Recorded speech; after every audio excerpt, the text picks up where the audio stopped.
I don't burn out easily, and that's because I understand my why.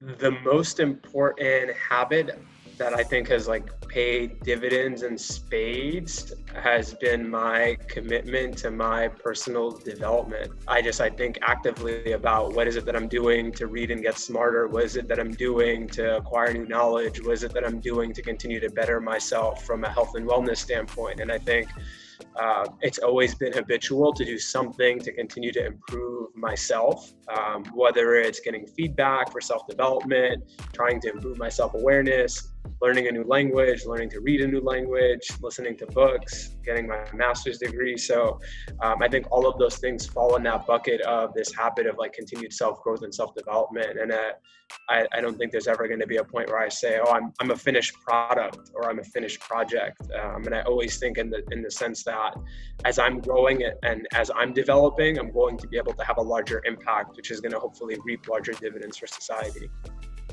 I wake up every single day trying to improve the world through my work with Practice Makes Perfect. I genuinely think that education is at the root of trying to improve our society. And I think one of the biggest obstacles or pinnacles that we face is the lack of education and sort of what happens when people aren't as educated. Not in the camp that people should subscribe to any one view, but I think people should be able to process multiple viewpoints and then ultimately come to their own conclusions. So much of what I do, even though it's focused on low-income kids and has this poverty angle to it and trying to uplift people, is more broadly about education, developing knowledge and helping people think critically and develop their own viewpoints and make their own decisions. Because I think ultimately that's how we advance society and that's how we advance democracy. It's in having educated folks think critically about the issues that are pressing our society to ultimately make the world a better place. I think my coworkers would say that I'm ambitious. They definitely say I'm very demanding. It's not something I'm super proud of all the time, but I think just in the process of innovating and trying to do the next best thing, I always want more, and I think we can all be doing more.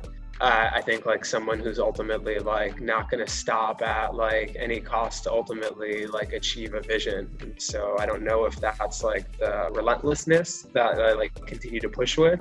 They know where my heart is, they know where my head is. I don't burn out easily, and that's because I understand my why. I wake up every single day understanding why I'm doing this and just connecting to the work that we do. And I think that's a large part of what drives that. And then I think as it relates to games, they'll probably tell you I'm a very sore loser. So I'm not good at winning a lot of the games that we play, whether they're board games, card games, or any sort of team games. But they'll all tell you I'm very competitive. So incredibly competitive, but definitely a sore loser.